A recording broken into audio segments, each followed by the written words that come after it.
Hello, and welcome to the Channel Maven, a part of 360 Insights podcast. I'm Akilah Murrell, and I'm the Senior Manager of Channel Marketing. Now, today I had the honor of speaking with Brian Johnson. He's the Senior Global Partner Marketing Manager at Siemens. We had a really good discussion around partner marketing education. Oftentimes we, reach out to our partners, we ask for feedback, maybe in a survey form, but sometimes it kind of stops there. And so Brian talked about some really key strategies on taking that feedback, implementing the feedback, getting those internal stakeholders on board on what needs to be improved, and then launching marketing campaigns and programs that are more valuable to our partners. He also talked about the uptick that he's seen in engagement once those implementations, once those ideas are actually implemented from our partners. So I encourage you to watch this podcast, this video cast, if you will, and maybe you can get some ideas on how you can improve on your communications and improve on that two-way relationship, showing that your partners that you really do care and value their time and you care about what they care about, right? And that helps you then offer things to them that are more valuable. You're filling a need, you're filling a knowledge gap, maybe in the form of webinar series on specific topics, things that your partners are hearing about and they want to learn more about.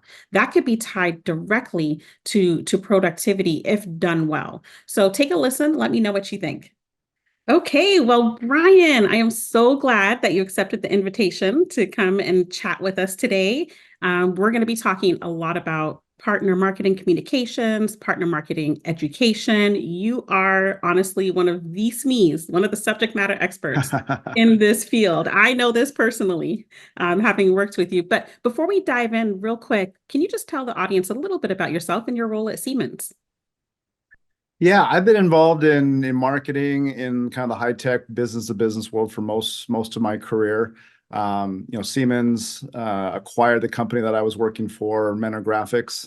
Here, I live in Portland, Oregon. This is what we were based out of, and so I've been in kind of this with Siemens through their first company for about 15 years. And then Siemens, again, they purchased us around 7 or 8 years ago. And there was a couple of years where, they were very hands off. And then over the last 4 or 5 years, we've really kind of been fully integrated into the business and this the software side of Siemens. And it's been an excellent company to work for. Like everybody, they're trying to figure out how to continue to drive towards the new technologies, whether that's AI and what that looks like from a marketing standpoint. And it's been an excellent company to work for. Awesome. So, wow, you joined Siemens when I was probably about 10. You said you've been there for 15 years? Yes. All right. Well, let's dive in. Before we even get into our conversation, I have a fun question for you. Our audience loves this question because it gives us a better idea of who you are and maybe a little bit more of your background. But can you recall what was your first job, and how has that impacted your career today?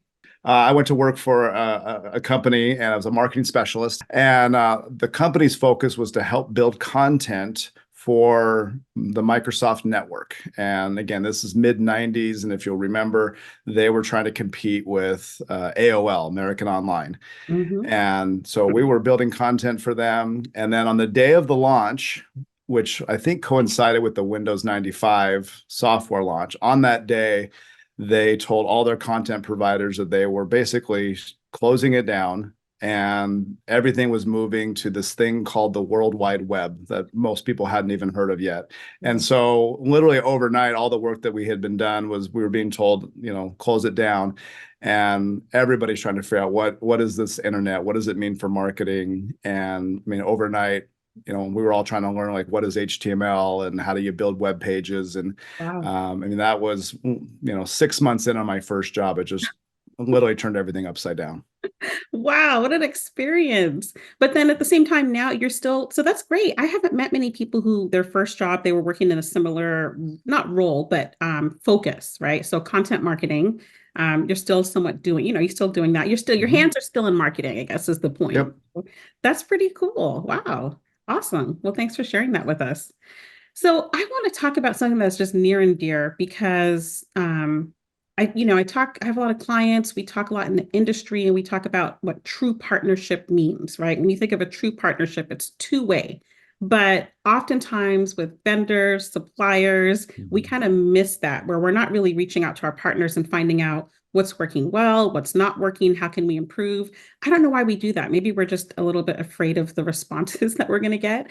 Maybe we just don't have the resources to implement the ideas. But question for you, like what sorts of methods are you familiar with to gather feedback from partners, specifically on marketing programs, initiatives, campaigns that you've launched? How do you get that feedback?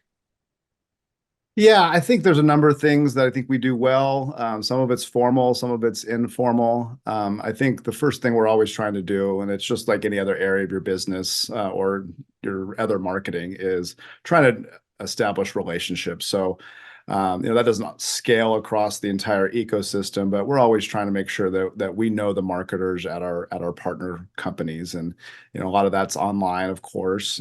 We also do different conferences that we host throughout the year. So, anytime that we can, meet people and develop those relationships, it just makes everything easier. I mean, that's true in any type of business. So that's one area. We also, probably in a more formal way, we do a survey to our the marketers at our partners on an annual basis, and in that we're asking all sorts of questions from the different resources that we've rolled out, maybe from a best practices or an enablement standpoint. Are you aware of those? Have you used them? Were they just interesting, or were you able to even put those things into practice? So we're asking that kind of feedback. We're also asking them, about specific campaigns that they're using, and was that content helpful for them in their business? And then the other part that I really like about that, we're asking, what trends do they see? Where is marketing going in their business? And so, like, right now we're getting a lot of feedback. People want to figure out, what does AI look like for marketers? And but really hearing from them about where they see their business going, where do they see marketing going, where do they see their focus in the year ahead. A lot of that really drives what we're trying to do in terms of creating best practices and sharing that to the whole ecosystem of partners. That's great. So not only are you asking them for feedback on your existing campaigns and programs and initiatives, you're also asking like, hey, what are you hearing in the marketplace? I think that's brilliant Correct. because obviously that's where the value lies, right? If you can really target what they're hearing and what they're wanting to learn more about, I think that's even more impactful. So I think that's great, collecting the data. But then Mhm. oftentimes, which a lot of us can do, we'll collect the data. But then, I mean, how do you take it a step further? How do you then take their feedback and then implement it into some of your existing strategies? Or, how does that work?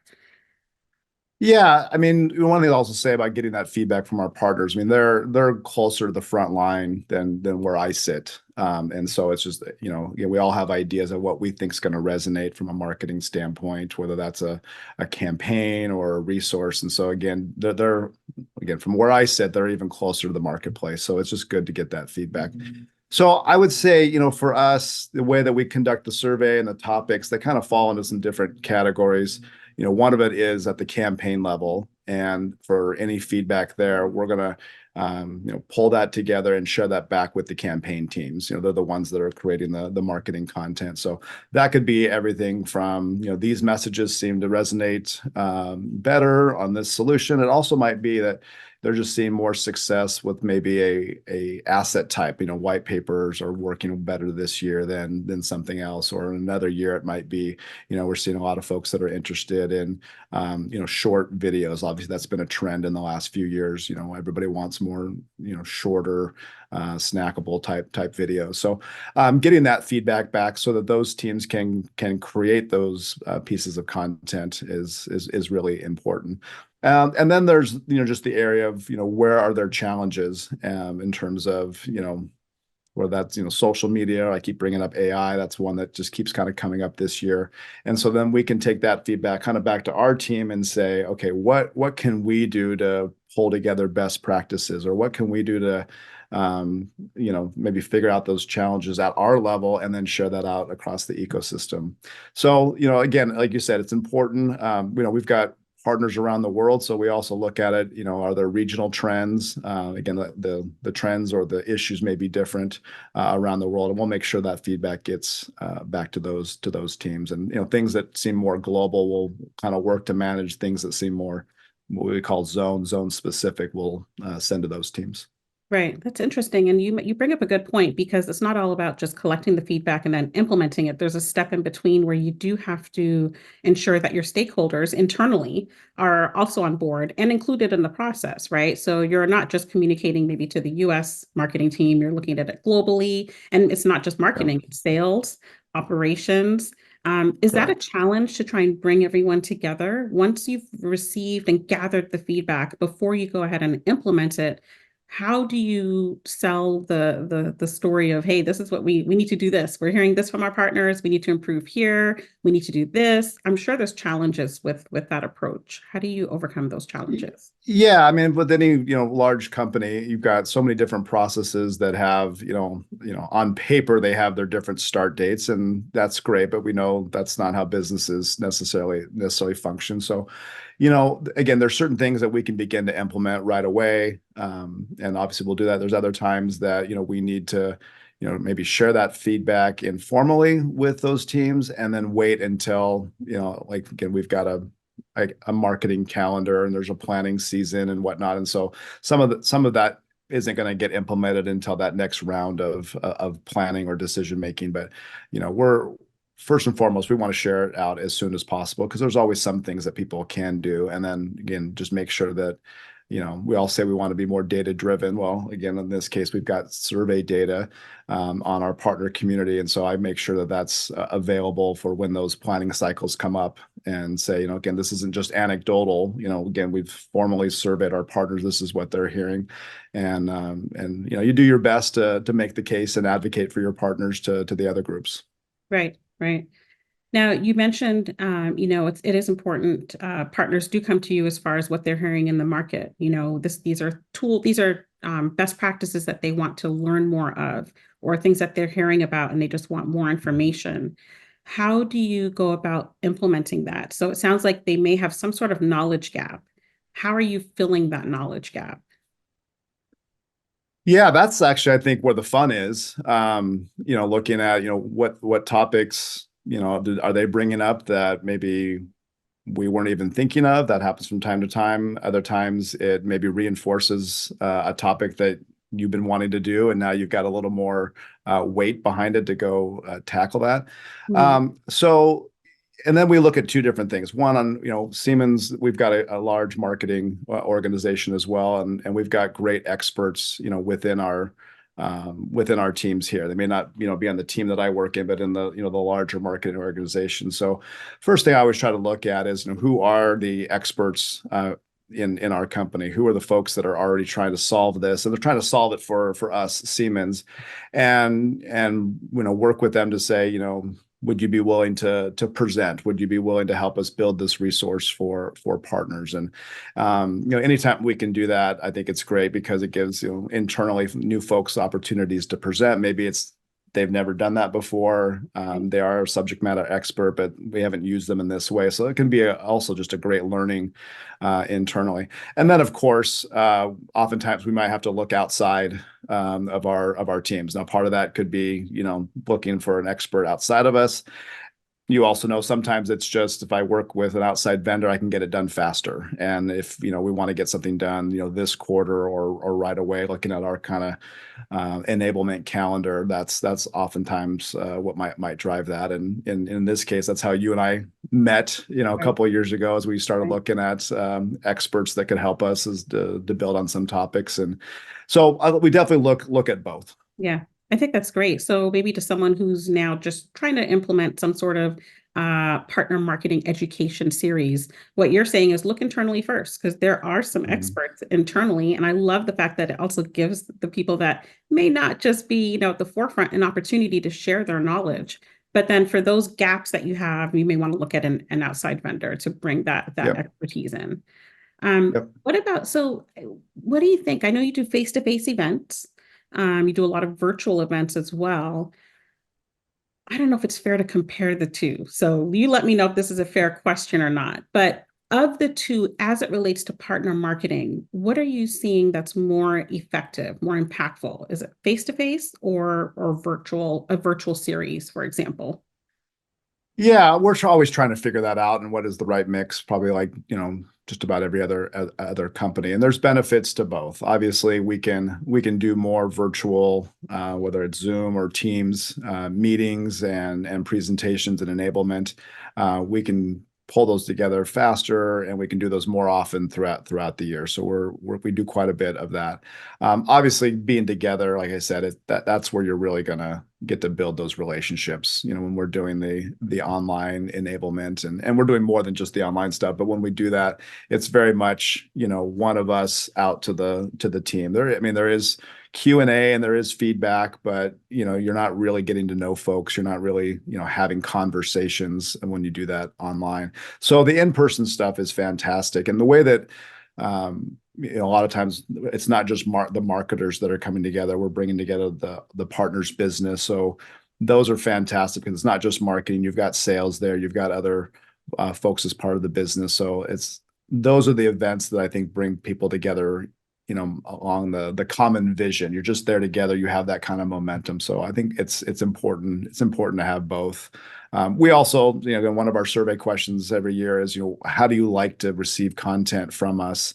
And, in addition to doing let's say the online webinar and whatnot, we also look to take that content and break it down into, checklists or, shorter videos, or we might create, we call them articles. It could be blog posts that we keep internal, but, taking that content, just like we do in our regular marketing, how do we create different formats of it? How do we create more touch points? But, it's important to not just think, okay, we just produced this one resource, or we just had this one webinar on this topic, and now we're done and let's move on. It takes, many touch points, many different formats, just like we would do with our regular marketing, Right. to get, partners, or just anybody to truly digest it. So I think you got to do a little bit of everything. Yeah. It's a hybrid approach, right? To everything that we're doing, it Correct. seems like. Okay. Yeah. All right. So no, thank you for that insight. I'm curious too. Sometimes, obviously, you have to have an objective in place, right? Why the survey in the first place? And most of the time, it's to get feedback. You're trying to do some checks and balances, what's working, what's not working. Have you ever taken a snapshot of partners who may just not be really engaging with marketing campaigns, marketing initiatives, and you kind of have that before snapshot? You've went and reached out to them and surveyed them to maybe ask why, maybe is there a disconnect? What's going on? Have you then also monitored those same partners that were low, I don't want to say low performers, but low adopters to marketing campaigns, taken their feedback, implemented some of their suggestions, and then have you seen an improvement in adoption? So maybe they're launching marketing campaigns now as a result of you showing yourself as valuable, maybe putting together an education series. Have you seen any kind of shift after the feedback? Yeah, it's probably more qualitative than quantitative of things that we have. Our survey now, I think we're actually getting ready to do this year. So I think we're in year 4. So there's certain questions that we're asking year over year. So there's a little bit that we can measure, quantitative there. But, I think the feedback that we're getting is, when we do the survey, and we're talking about, where are your challenges, where are your marketing challenges, or where do you see the business in a year? And then we're able to turn around, pretty quickly in a quarter or two and roll out new content and new initiatives. We're getting great feedback of people telling us like, okay, now I can see how I can now put this into practice, or we do see an uptick in, the types of content. Again, working with you, we finished a nice social media series this past fall, and we're definitely seeing an uptick in the amount of kind of social content that they're pulling down from kind of our servers, or and putting that into practice. So it's probably more qualitative at this standpoint. Obviously we're always trying to look at how do we get more data to really show that at the campaign level. We are doing some things like you were saying, where I look at partners that aren't engaging as much, maybe from the enablement content, and we're doing some things where we're just doing personal touch points, making sure, are they having challenges that we can help with? Maybe our content's off the mark. Oftentimes, and this is something that I share internally quite a bit, is, every partner's different, every business and their ecosystem is different, but oftentimes our partners are a smaller organization than we are. And so making sure that we're not just trying to tell folks this is how we do marketing, Right. but translating that and talking about, what are the best practices that anybody that can put into place. So I think the challenge that we see is oftentimes when people don't put something into place, it's because we've maybe made it too complex, or um, we've made an assumption that they have somebody that can be dedicated to social or to email or to events. And, our partners, they're wearing multiple hats. Right. And so, I often say if we can help with the 101 and the 201 and really build that foundation of marketing, that's often probably going to be more useful than trying to chase the latest and greatest or the most complex way to do marketing. Again, it all depends on the company, but partners come in all different shapes and sizes, and their marketing teams do as well. So I think that's an important thing to remember. Yeah, you raised a really good point. So, not everyone is, when you think of a scale from 1 to 5, right? Not everyone is at a 3, at a 4. And so we do have to think of our partners as what is their starting point? And then where do they want to go to next? Maybe moving the needle from a 1 to 2 maybe it just means them building out a social page, a LinkedIn company Mm-hmm. page. And I think you all do a really good job of just covering, no matter where they are in the process, they can walk away with some really good lessons learned as it relates to marketing. This is something I can implement now, today, and do well with it. The other thing too is making it simple, right? And accessible. So how do you all, like, after a webinar, and I'm assuming you collect feedback as well post Mm-hmm. webinar, but content, like, how do you keep the content in front of your partners? Yeah, I think that really reinforces another point that I wanted to make. Just because a particular topic is front and center for us, that might not be the place where your partner is at this quarter. That might be where they're going to be in 2 quarters or maybe even a year. So I think it's important as we create best practices or we create different resources, that it does have a shelf life. Obviously trends change, and something like AI maybe changing so fast that it doesn't have that long of a shelf life because it's just evolving so quickly. But a lot of the best practices that we do do have a longer shelf life. So making sure that those are all available at any time, because again, just because we think social is important today and that's maybe a priority, your partner might not be at that place for a quarter or two. So again, like a lot of companies, I mean, we've got an internal website that has all of our resources and best practices and on demands, and those can be reached at any time. We also do kind of topical reminders. We do, there's different types of newsletters, but we're doing kind of a partner marketing newsletter, and we'll make those topical. So if this month is about social, I'll kind of highlight these are our most popular social best practices that we have, again, from data from the partners, and Right. share that. Then next month, it might be on a different topic, how to get the most out of your events. So some of that content may be a few months old or maybe even a year old, but that's a way to kind of remind folks that it's there. Like all of us, we're so busy. We've got to have those multiple touch points, almost market to your partners about the content that you have, so that they can find it when it becomes a high priority for them. Right. Oh, that's great. So what I hear you saying is you make data-driven decisions in your marketing and marketing communications, right? How you communicate, how often, and what you communicate to your partners. Any parting words, any advice that you've learned, either the hard way or you just, a pro at? Yeah, I mean, we've kind of said it a few times here, but I would just say, always be learning, especially right now. I mean, there's so many things that are changing, and, consumers' trends, how people want to receive marketing, where they go to receive marketing. Again, artificial intelligence, we're all trying to figure out what does that look like? How do we use it the best way, and not just, there's more to it than just copywriting and brainstorming, but what are the best ways? So I think always be learning, but then always return back to basics. Again, I think sometimes, as I alluded to before, we don't need to just chase the brand new marketing tactic or the brand new thing, but Right. think about it holistically, and then have those feedback, whether it's just talking to your partners. I mean, the most fun thing is just reaching out to a partner and having a conversation and hearing, firsthand what are their challenges, not just from the survey. Yes, we can get those things, but Right. just like anything else, it's about relationships, Yeah. and I think being reminded of that is key. Yeah, that's great. And that's at the foundation of it is building healthy, meaningful relationships because the partner will be more open to speaking with you and sharing how they feel authentically, right? Not really holding anything back. So this has been a great conversation. I really appreciate your time. And I wish you all the best. And hopefully you'll come stop by another time. We'll have a discussion about something else.